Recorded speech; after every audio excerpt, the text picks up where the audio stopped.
Assalamualaikum warahmatullahi wabarakatuh. Innal hamdalillah nahmaduhu wa nasta'inuhu wa nastaghfiruh wa na'udzu billahi min shururi anfusina wa sayyiati a'malina. Man yahdihillahu fala mudilla lahu wa man yudlil fala hadiya lahu. وأشهد أن لا إله إلا الله وحده لا شريك له وأشهد أن محمدا عبده ورسوله يا أيها الذين آمنوا اتقوا الله حق تقاته ولا تموتن إلا وأنتم مسلمون يا أيها الناس اتقوا ربكم الذي خلقكم من نفس واحدة وخلق منها زوجها وبث منهما رجالا كثيرا ونساء واتقوا الله الذي تساءلون به والأرحام إن الله كان عليكم رقيبا يا أيها الذين آمنوا اتقوا الله وقولوا قولا سديدا يصلح لكم أعمالكم ويغفر لكم ذنوبكم ومن يطع الله ورسوله فقد فاز فوزا عظيما أما بعد فإن أصدق الحديث كتاب الله وخير الهدي هدي محمد صلى الله عليه وعلى آله وسلم وشر الأمور محدثاتها وكل محدثة بدعة وكل بدعة ضلالة وكل ضلالة في النار. Akhwati fiddin rahimani wa rahimakumullah. Alhamdulillah, kita bersyukur kehadirat Allah Subhanahu wa taala kembali dipertemukan di majlis yang mulia ini. Semoga Allah selalu membimbing, menolong segala urusan kita, Allahumma amin. Salawat dan salam tidak lupa kita aturkan kepada beliau, panutan teladan kita Rasulullah Muhammad sallallahu alaihi wa ala alihi wasallam.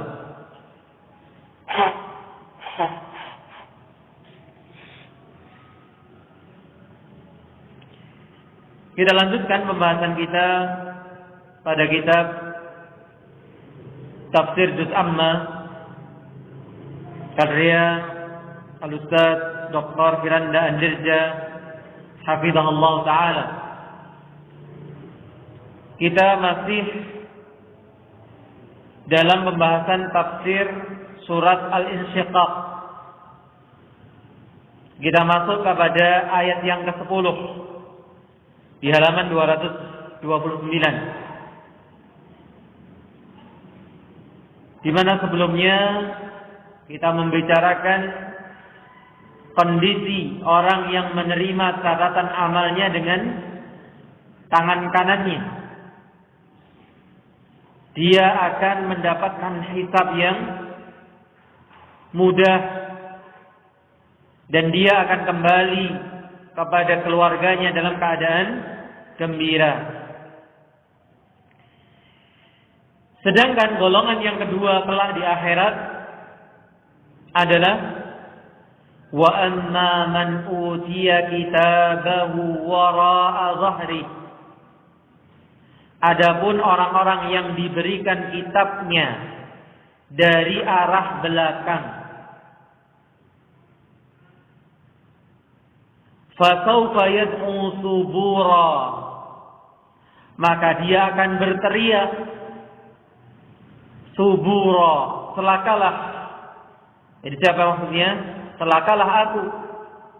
Wa yasla sa'ira, dan dia akan masuk ke dalam api neraka yang menyala-nyala. Dijelaskan oleh penulis hafizahullah, samakna dengan ayat tersebut Allah Subhanahu wa taala berfirman dalam ayat yang lain, yaitu di surat Al-Haqqah ayat 25-26, wa amma man utiya kitabahu bi shimalih. Dan adapun orang-orang yang kitabnya diberikan di tangan kirinya.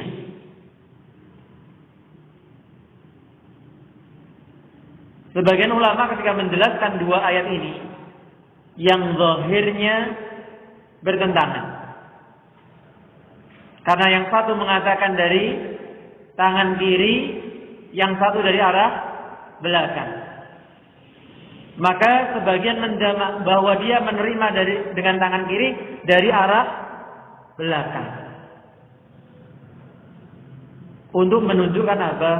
Penghinaan terhadap dirinya. Apa yang dikatakan fayaqulu ya laitani lam uta kitabiyah.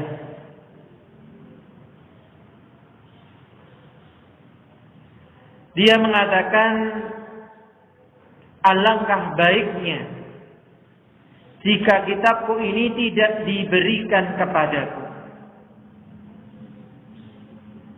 Dan ini mirip yang kita sebutkan kemarin. Kalau dapat rapot nilainya bagus, gimana kemarin? Dipamerkan. Ha umuk ra'u kitabiyah. Ini loh, baca buku saya. Tapi kalau pembagian rapot atau mungkin belum rapot ya, ujian, nilainya jelek gimana? Nilainya 30,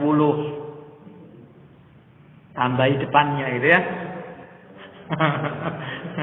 Jadi 80 gitu ya. Nilainya 40 kasih kepala ya. Ini bukan pengalaman ya. Lihat sebagian teman ya. Atau enggak dibawa pulang, masukkan ke laci. Subhanallah. Mending enggak dibagikan.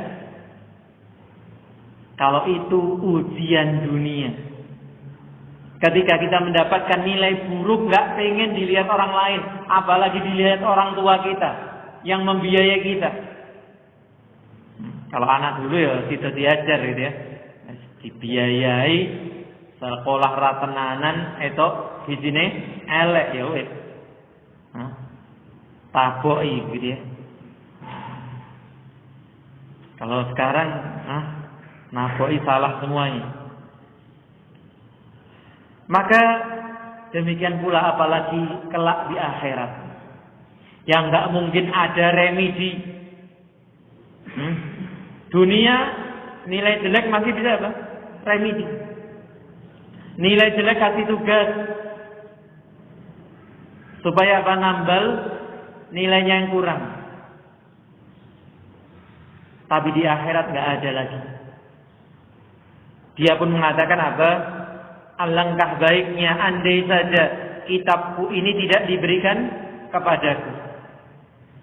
Wa yasla sa'ira wa lam adri ma hisabiyah. Sehingga aku tidak mengetahui bagaimana perhitunganku. Sisa satu ya. Ini Mas Soki.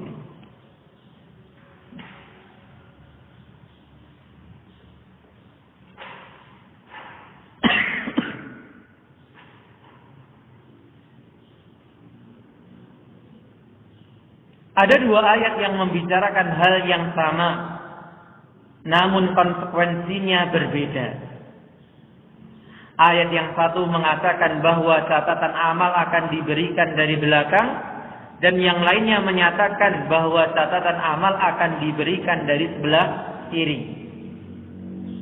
Ini yang saya singgung tadi. Kalau kita lihat zahir ayatnya, kelihatannya kontradiktif. Yang di surat Al-Insyiqaq mengatakan dari sebelah belakang, yang di surat Al-Haqqah dari kiri. Oleh sebab itu ada perbedaan pendapat di antara para ulama. Apakah dua hal itu kondisi yang sama atau berbeda? Sebagian ulama seperti Al-Hafidz Ibnu Katsir dalam tafsirnya mengatakan bahwa kedua bentuk atau kondisi ini dapat digabungkan dalam satu situasi. Ini pendapat yang menggabungkan. Artinya ia akan menerima catatan amalnya dari tangan kiri di belakang dengan cara dibengkokkan tangannya. dipuntir tangannya ke belakang untuk menerima catatan buruk tadi. Kemudian ia menerimanya dari belakang. Sebagian salaf juga menyebutkan, ketika orang tersebut diberikan catatan amalnya, ia mengambil dengan tangan kanannya. Akan tetapi tangan kanannya terlepas. Na'udzubillah min dzalik. Sehingga ia diberikan kitab tersebut dengan tangan kirinya. Hal ini sebenarnya cara Allah Subhanahu wa taala untuk menghinakan orang tersebut. Dan ini al-jaza' min jinsil amal. Ketika dia di dunia menghinakan perintah larangan Allah, maka kelak di padang mahsyar pun dia dihinakan oleh Allah Subhanahu wa taala. Ada pula pendapat yang mengatakan bahwa tangan kirinya dimasukkan ke dalam dadanya sehingga menembus dada itu hingga ke belakang. Na'udzubillah min dzalik. Halaman 230. Jadi apa? Tangan kiri ini bukan dibengkokkan, tapi tangan kiri ini nusuk ke dadanya sampai ke belakang. Na'udzubillah min dzalik. Lalu ia menerima catatan itu dari belakang sebagai bentuk penghinaan Allah untuknya. Kemudian ketika menerima catatan amalnya dengan tangan kirinya, ia pun akan berteriak, celakalah aku, celakalah aku. Ia berteriak karena tahu bahwa ia akan dimasukkan ke dalam neraka Jahannam dan dipanggang di dalamnya. Nas'alullah as-salamata wal afiyah. Kemudian di antara sifat yang Allah sebutkan tentang keluarga atau tentang golongan ini, innahu kana fi ahlihi masrura. Sesungguhnya dia dahulu di dunia bergembira di kalangan kaumnya, yaitu yang sama-sama kafir. Pernah salah seorang dosen di tingkatan I'dad dulu, ketika menyebutkan tentang hadis ini, tentang ayat ini, di antara ciri orang beriman itu ya memang kadang dia bersusah-susah di tengah keluarganya, karena harus meninggalkan keluarganya untuk ketaatan, gitu ya. Sedangkan mereka yang tidak pernah taat, mungkin di dunianya kelihatan gembira, karena fasilitas hiburan dia berikan untuk keluarganya, dengan resiko kemaksiatan ataupun bukan. Yang terlihat orang lain kelihatannya keluarga tersebut keluarga yang bahagia. Maka dikatakan orang-orang kafir ini kelihatannya dulu di dunianya gembira. Bisa plesir sana, plesir sini, gitu ya. Berbeda dengan keadaan orang beriman yang memfokuskan dirinya kepada ibadah, kesederhanaan dan seterusnya, dilihat pandang orang lain. Kelihatannya Oh, enggak duwe, enggak pernah dolan dan sebagainya. Itu kata beliau. Tapi di sini yang dimaksudkan ahlihi adalah kaumnya, yaitu orang-orang kafir. Para pelaku kemaksiatan di dunia ini juga merasakan kesenangan. Pelaku maksiat bersenang-senang enggak? Bersenang-senang dengan kemaksiatannya. Tapi tentu kesenangan yang sesaat. Sebagaimana kita kadang jatuh dalam dosa. Kita tertipu karena merasa dosa itu nikmat. Tapi ternyata hakikatnya dosa itu meninggalkan kegelisahan. Nah, orang yang masih beriman, kegelisahan ini mendorong dia untuk bertaubat. Mendorong dia beristighfar. Tapi bagi orang kafir, karena kepekaan hatinya sudah mati, maka kegelisahan dia tutup dengan apa? Kemaksiatan yang lain. Muncul kegelisahan yang baru, dia tutupi dengan kemaksiatan yang lain. Sehingga hari-harinya untuk mendapatkan kesenangan, dia berpindah dari kesalahan satu kepada kesalahan yang lain. Kemaksiatan yang satu, kemaksiatan yang lain.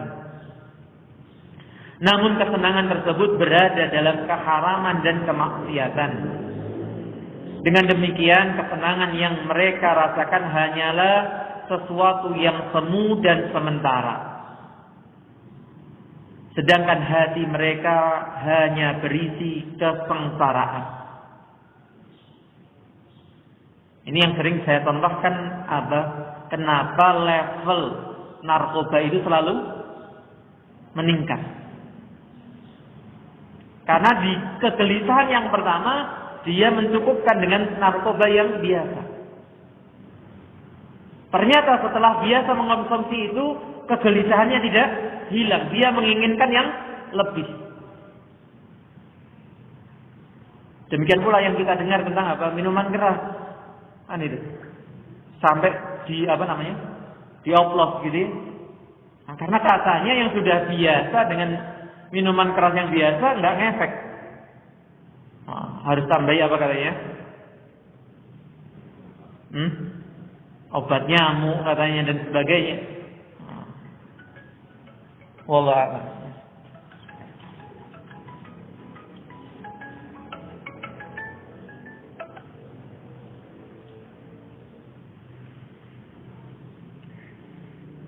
Di dunia ini mereka tidak pernah memikirkan hari akhirat. Hal ini berbeda dengan kaum mukminin di dunia yang tetap memiliki kekhawatiran untuk bertemu akhirat hingga mereka pun beramal sebaik-baiknya. Jadi kalau kita masih punya kegelisahan terhadap kesalahan kita, dosa kita, semoga ini indikator kuat bahwa kita ini masih memiliki keimanan.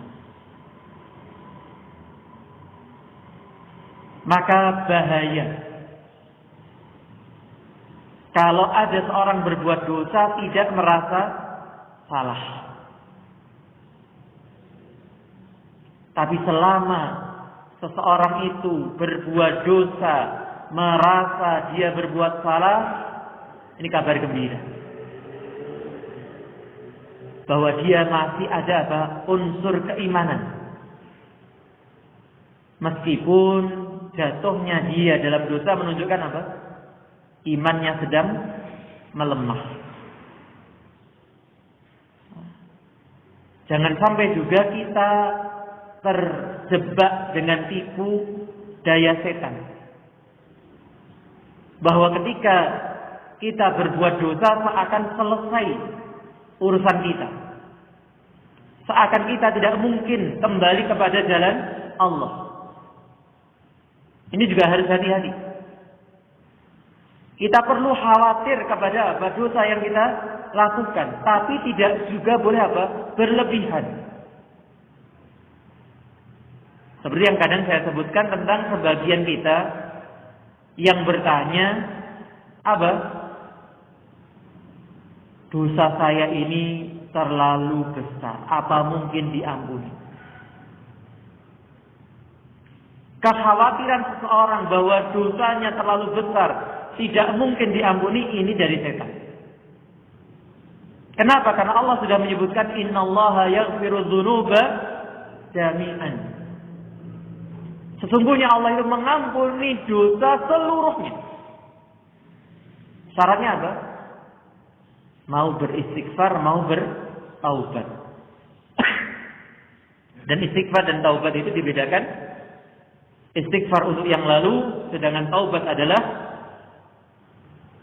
berniat sungguh-sungguh untuk tidak mengulanginya di masa yang akan datang. Maka orang beriman tetap khawatir terhadap bagaimana pertanggungjawabannya kelak di akhirat. Allah menyebutkan tentang orang-orang berfirman ini, qalu inna kunna qablu fi ahlina musfiqin famannallahu alaina wa waqana adzabas samum. Mereka, yaitu orang-orang beriman, berkata, sesungguhnya kami dahulu ketika di dunia sewaktu berada di tengah-tengah keluarga, kami merasa takut akan azab. Ini yang membedakan dengan kondisinya apa? Orang kafir tadi. Di tengah keluarganya bergembira ria. Kenapa? Semua dituruti. Semua diiyakan. Karena dia tidak punya pertimbangan akhirat. Apa yang lagi ngetren, apa yang lagi viral, gak dilihat benar salah, baik dan buruk. Yang penting apa? Bisa membuat senang keluarganya dipenuhi.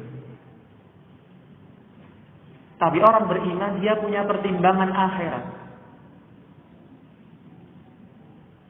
Sehingga kadang terjadi apa? Perbedaan pendapat, konflik di tengah keluarganya. Karena kepala rumah tangga memikirkan akhirat. Dari tuntutan yang mungkin apa? Tidak tahu. Si anak atau si istri atau sebaliknya.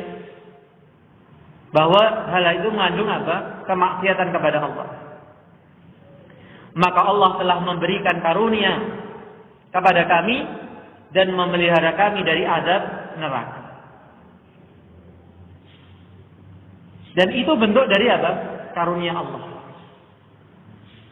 Orang yang masih punya kekhawatiran terhadap akhirat, ini berarti apa? Orang yang masih diberikan karunia oleh Allah. Oleh karena itu Allah Subhanahu wa taala menegaskan, orang kafir hanya bersenang-senang dan menghabiskan hidup mereka seperti hewan karena mereka melupakan hari pembalasan. Kemudian disebutkan di ayat berikutnya tentang golongan ini, innahu dhanna alla yahur. Sesungguhnya dia menyangka bahwa dia sekali-kali tidak akan kembali kepada Tuhannya. Berarti jelas ini membicarakan siapa? Orang kafir. Orang beriman, setipis apapun keyakinannya, dia masih meyakini dia akan kembali kepada siapa? Kepada Rabb-Nya. Bala inna rabbahu kana bihi basira. Bukan demikian. Yang benar sesungguhnya Rabb-Nya selalu melihatnya. Jangan dikira Allah akan lepas pengawasan terhadap orang yang kafir. Orang-orang kafir mengira bahwa mereka tidak akan dihisab. Sesungguhnya Allah Subhanahu wa taala akan mengembalikan dan menghisab mereka untuk membalas perbuatannya. Allah Subhanahu wa taala memang senantiasa mengawasi mereka, seluruh amalannya akan tercatat dan akan dikembalikan kepada mereka. Kemudian pembicaraannya beralih. Allah bersumpah dengan makhluknya. Lagi-lagi mengingatkan kita kaidah dalam masalah sumpah, bahwa sebagai makhluk kita hanya boleh bersumpah dengan nama Allah. Sedangkan Allah sebagai Sang Khalik berhak bebas bersumpah dengan siapapun. Bersumpah mengatasnamakan dirinya atau bersumpah mengatasnamakan siapa? Makhluknya. Maka Allah mengatakan, "Fala uqsimu bisyafaq." Maka sesungguhnya aku bersumpah dengan cahaya merah di waktu senja. Itu cahaya yang menandai apa? Matahari telah tenggelam. Ini berkaitan dengan apa yang akan kita sambut sebentar lagi, atau yang mungkin sekarang sudah memperbanyak puasanya di bulan Sya'ban. sebuah kebiasaan masyarakat yang kebalik. Apa itu? Masyarakat kadang mempercepat sahur, menunda berbuka. Sedangkan anjurannya apa? Mengakhirkan sahur, mempercepat berbuka.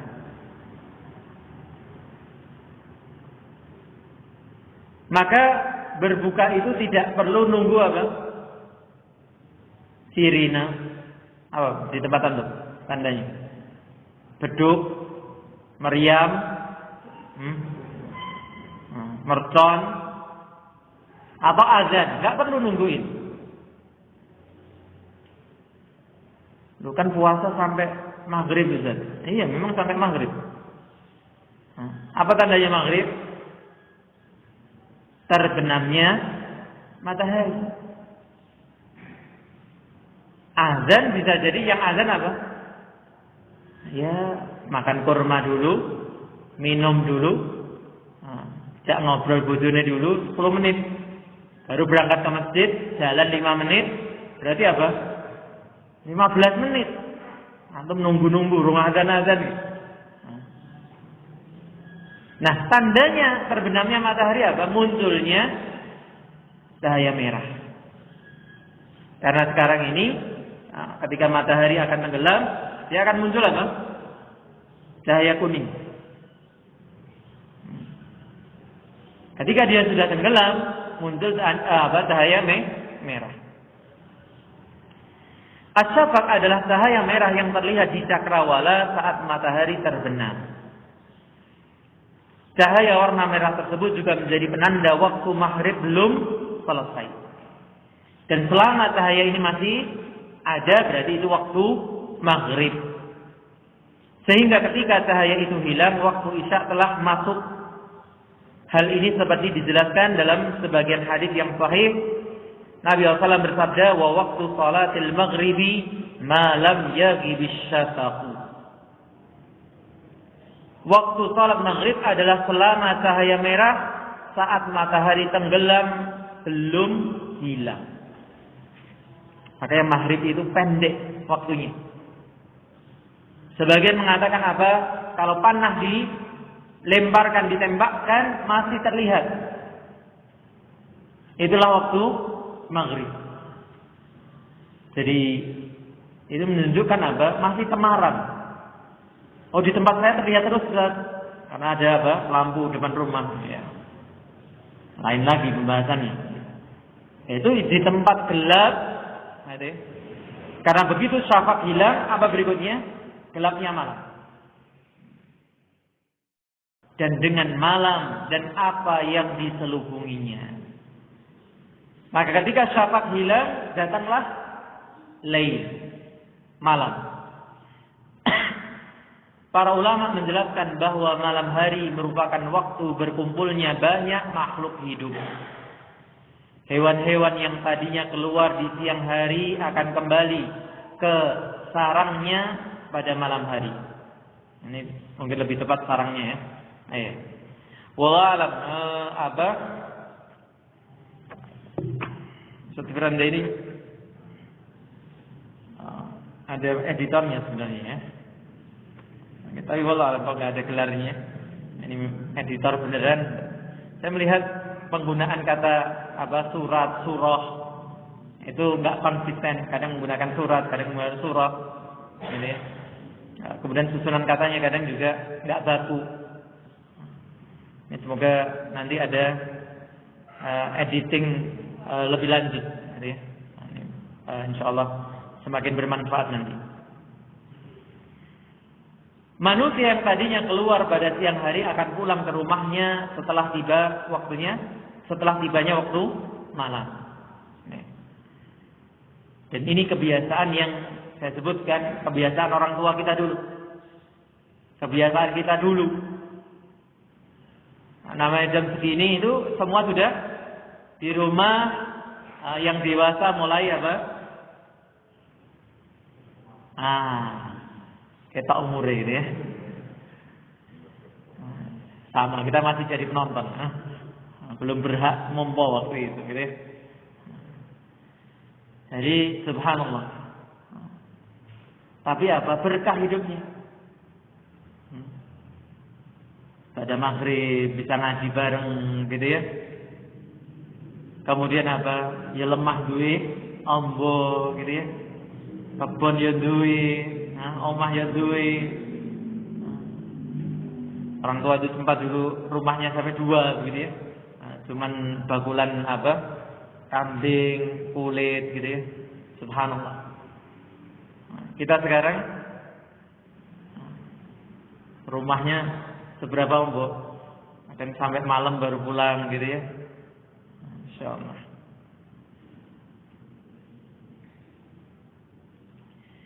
Wal qamari idza tasaq, dan demi bulan yang apabila jadi purnama.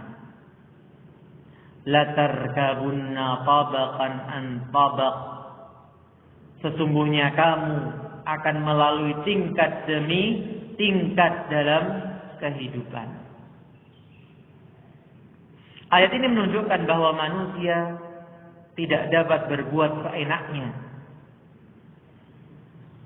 Jadi setelah menyebutkan sumpah-sumpah tadi, demi apa? Syafaq, demi malam, demi rembulan, kemudian Allah memastikan. Dan sesuatu kalau didahului dengan apa? Sumpah, berarti hal yang ingin disampaikan ini hal yang penting. Apa itu? Bahwa kita akan melalui kehidupan yang bertahap. Yang ini menunjukkan bahwa manusia tidak dapat berbuat seenaknya. Kita tidak mungkin muda dan gagah selamanya, walaupun kita menginginkannya. Yang masih muda-muda ini, gitu ya, merasa seakan mudanya akan apa? Selamanya. Ternyata tahu-tahu uban mulai bermunculan. Duduk, mau berdiri, Masya Allah, kok pegel-pegel gitu ya. Itu dulu kita jadi penonton, sekarang jadi pelaku. Allah musta'an. Jadi seringnya kemudian nggak sadar diri juga, gitu ya. Sadarnya kalau ngocok, sadarnya pas ngadeg, gitu ya. Krosoe ya semela itu wow, gitu ya. Allah musta'an. Maunya ya memang muda terus, walaupun dikatakan apa? Kita menginginkannya. Setiap manusia akan hidup dalam tahapan atau fase. Misalnya dari kecil hingga dewasa, muda hingga tua, sehat kemudian sakit, hidup kemudian meninggal dunia. Bahkan dari orang yang hafalannya kuat kemudian menjadi pelupa dan pikun. Semua itu sudah diatur oleh Allah Subhanahu wa taala.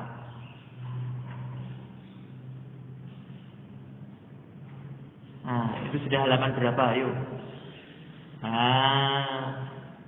Buku jebule enggak diolak-walik.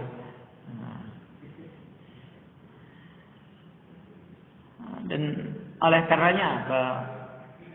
Kita mohon kepada Allah Subhanahu wa taala di pagi dan sore khususnya agar tidak mendapati masa tua yang buruk. Allahumma inni a'udzubika minal kasali wa su'il kibar. Karena ya mungkin kita bisa melihat bagaimana ketika orang dalam keadaan sepuh kemudian diuji dengan apa? Pikun, dengan lupa, dengan sakit. Ya, bukan hanya dirinya sendiri yang susah. Kemudian apa? Anaknya. Walaupun ya ini peluang bagi seorang anak membalas budi orang tua yang dulu merawatnya, begitu ya. Nah, semua itu sudah diatur oleh Allah Subhanahu wa taala. Oleh karena itu, kita hendaknya tidak terpedaya atau tertipu dengan dunia ini. Allah Subhanahu wa taala seolah-olah mengatakan, tahapan-tahapan itu mempunyai akhir, yaitu hari kiamat. Semua yang kita rasakan di dunia ini ada ujungnya, ada endingnya. Tidak ada yang kekal di dunia ini. Dan endingnya semua berakhir pada apa? Hari kiamat. Hari hisab, hari perhitungan, hari pembalasan. Perubahan-perubahan kondisi yang dikabarkan oleh Allah Subhanahu wa taala hendaknya mengingatkan manusia akan tahapan terakhir dari kehidupan ini, yaitu hari kiamat yang abadi. Tahapan hidup kita di dunia yang sementara, yang cepat. Yang sering saya katakan, baru kemarin kita merasakan seperti anak-anak ini. Ingatan kita masih lekat, bermain-main gitu ya, main bola, hujan-hujan, cari ikan. Itu baru terasa kemarin. Menunjukkan apa? Dunia ini singkat. Gak ada yang kekal. Gak ada selamanya jadi kanak-kanak. Gak ada selamanya jadi remaja. Tidak. Semua cepat sekali berlalu. Dan itulah dunia. Dunia tidak lama. Maka yang kekal, yang abadi apa? Adalah akhirat.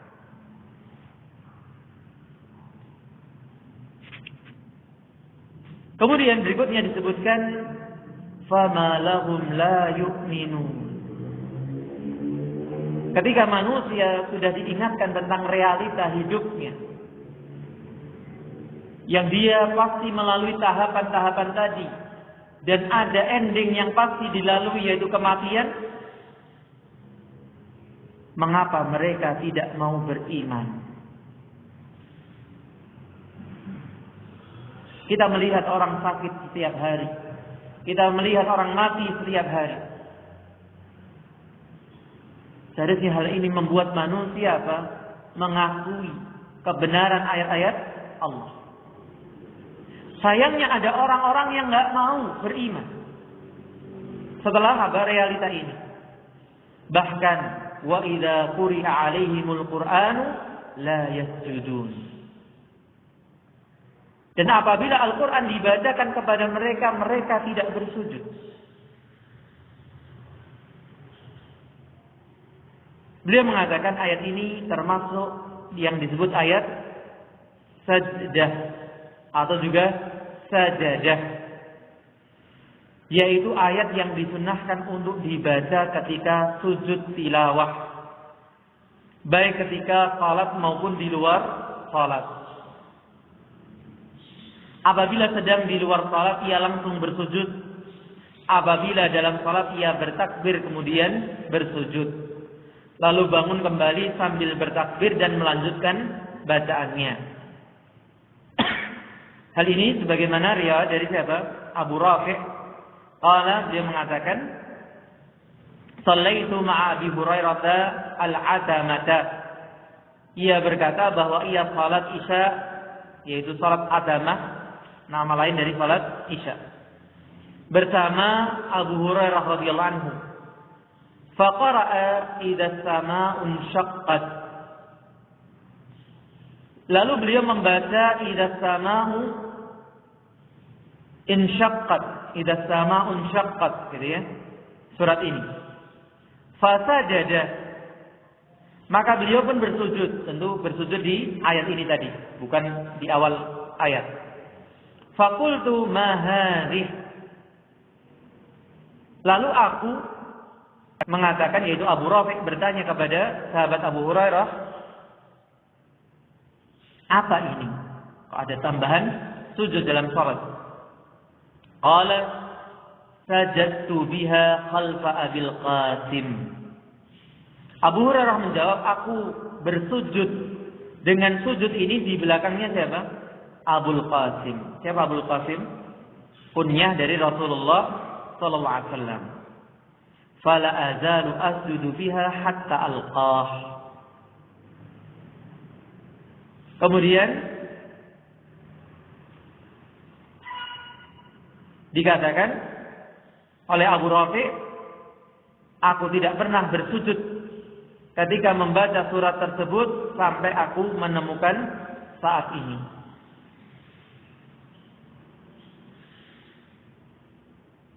Wallahu a'lam. Kelihatannya terjemahnya ada yang kurang pas. Kalau dilihat dari redaksinya, ini perkataan siapa? Abu Hurairah. Masih dalam perkataan Abu Hurairah.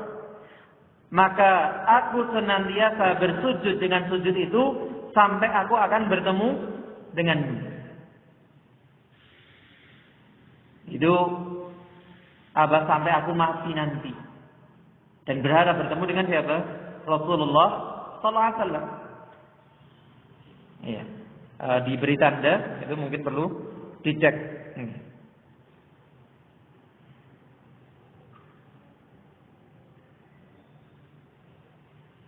Bacaan ketika sujud tilawah sama seperti bacaan sujud ketika salat.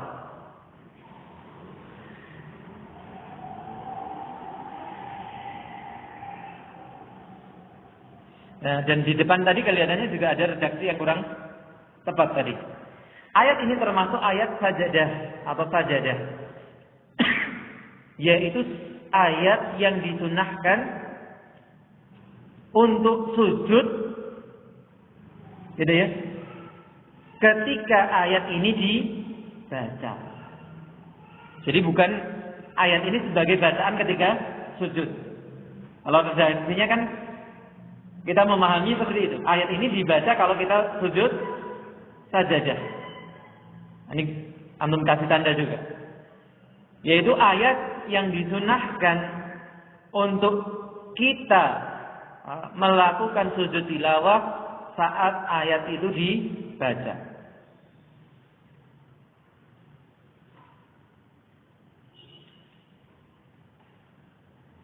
Baik ketika salat maupun di luar salat, gitu ya.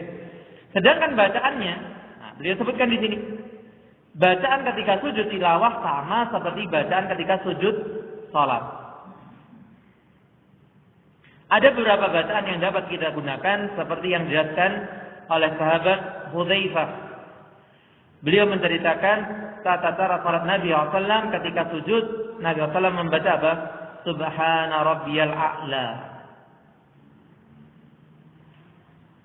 Adapun bacaan yang biasa dibaca ketika sujud tilawah sebagaimana tersebar di berbagai buku zikir dan doa didasarkan hadis yang masih diperselisihkan kesahihannya. Ini yang banyak tersebar ternyata hadisnya diperselisihkan sahih atau tidaknya. Sementara itu bacaan ini didasarkan pada hadis yang diriwayatkan dari Ummul Mukminin Aisyah radhiyallahu anha, beliau mengatakan bahwa Rasulullah SAW, ya, ini juga kebiasaan yang harus kita biasakan, meskipun kadang penulis, pencetak, gitu ya, lupa menyebutkan tentang doa kepada para sahabat, doa kepada para ulama, ya, adab kita, etika kita ketika membaca, kita sebutkan doa-doa tersebut. Apalagi seperti Ummul Mukminin Aisyah, kita tambahkan sebagai ibu kita tambahkan Ummul Mukminin. Kalau ibu kita, ibu kandung saja, kita enggak rela mengatakan dengan namanya saja, gitu ya. Tentu dengan para sahabat, apalagi mereka para istri Rasulullah SAW, kita tambahkan sebagai bentuk etika. Beliau mengatakan bahwa Rasulullah SAW biasa membaca doa berikut dalam sujud tilawah pada malam hari sebanyak beberapa kali. Apa itu? Sajada wajhi lilladzi khalaqahu wa sawwarahu wa shaqqa sam'ahu wa basarahu tabarakallahu ahsanul khaliqin. Ini hadis diriwayatkan Abu Dawud, Tirmidzi dan An-Nasa'i, tapi dikatakan tadi ada perbedaan pendapat di kalangan para ulama tentang kesahihannya. Wajahku bersujud kepada penciptanya yang membentuknya, yang membentuk pendengaran dan penglihatannya. Maha suci Allah sebaik-baik pencipta.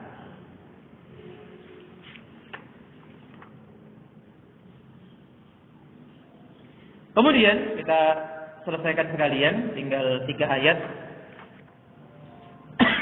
balil ladzina kafaru yukadzibun. Bahkan orang-orang kafir itu mendustakannya.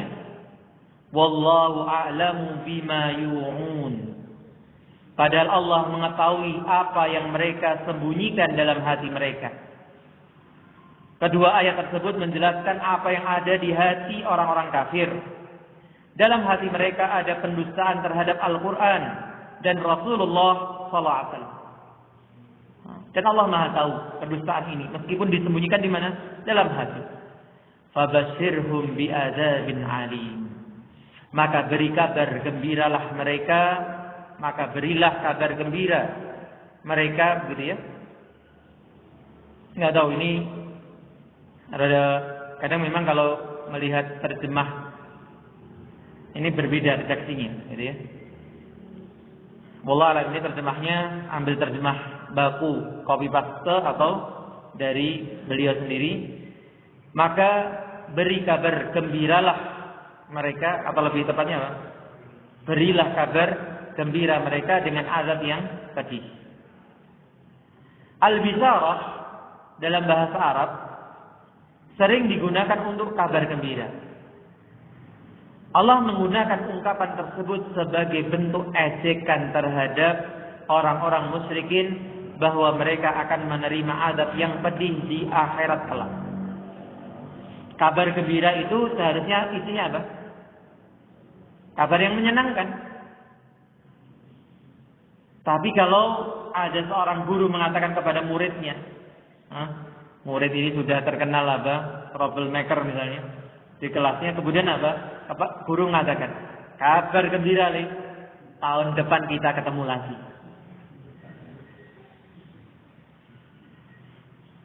Itu bentuk apa? Ejekan untuk murid ini. Artinya kamu nunggak kan gitu. Walaupun sekarang nggak ada nunggak ya.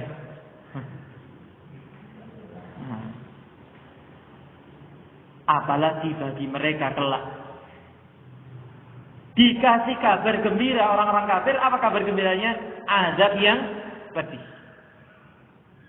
Illal ladzina amanu wa 'amilus shalihati lahum ajrun ghairu mamnun. Tetapi orang-orang yang beriman, apa kecuali orang-orang yang beriman dan beramal saleh, bagi mereka pahala yang tidak putus-putusnya. Inilah ganjaran bagi orang-orang beriman di akhirat, yaitu kenikmatan yang tidak pernah putus. Sebagaimana orang kafir, siksa yang juga tidak pernah putus. Al-Imam Ibnu Katsir rahimahullah berkata, sesungguhnya Allah Azza wa Jalla memberi karunia kepada penghuni surga dalam setiap kondisi, setiap detik dan setiap saat. Sesungguhnya mereka masuk surga karena karunia dan kasih sayang Allah Azza wa Jalla, bukan karena amal mereka. Maka Allah Azza wa Jalla memberi karunia kepada mereka selalu dan selamanya. Segala puji hanya milik Allah Azza wa Jalla selama-lamanya. Semua itu karena para penghuni surga selalu diilhamkan untuk bertasbih dan bertahmid, memujinya sebagaimana mereka bernafas. Penghuni surga nanti otomatis keluar puja-puji dan sanjungan kepada Allah. Seperti apa? Bernafasnya manusia. Jika nikmat penghuni surga tidak pernah berhenti, demikian pula sebaliknya, hukuman Allah Azza wa Jalla untuk orang-orang kafir berupa azab juga tidak akan pernah berhenti di neraka Jahannam. Fazuqu falan nazidakum illa azaba. Maka karena itu rasakanlah. Tidak ada yang kami tambahkan kepadamu melainkan apa? Azab. Ayat ini merupakan ancaman yang sangat mengerikan bagi para penghuni neraka Jahannam. Na'udzubillah min dzalik. Azab yang mereka rasakan akan terus bertambah setiap harinya. Azabnya tidak tetap, tetapi bertambah terus kerasnya. Na'udzubillah min dzalik. Ini sebagaimana kita sebutkan tentang penghuni surga. Kita pernah jelaskan kenapa di surga itu tidak membosankan. Karena kenikmatan yang diterima setiap saatnya semakin nikmat. Karena kalau sesuatu itu stagnan, membosankan tidak? Bosankan. Orang dimasakkan istrinya apa? Apa yang enak? Gulai kambing. Mulai tua malah gulai kambing ya. Orang biyen nom-nom, masak gulai kambing lan biyen gajine rung cukup gitu bro. Kambing ya. Hai.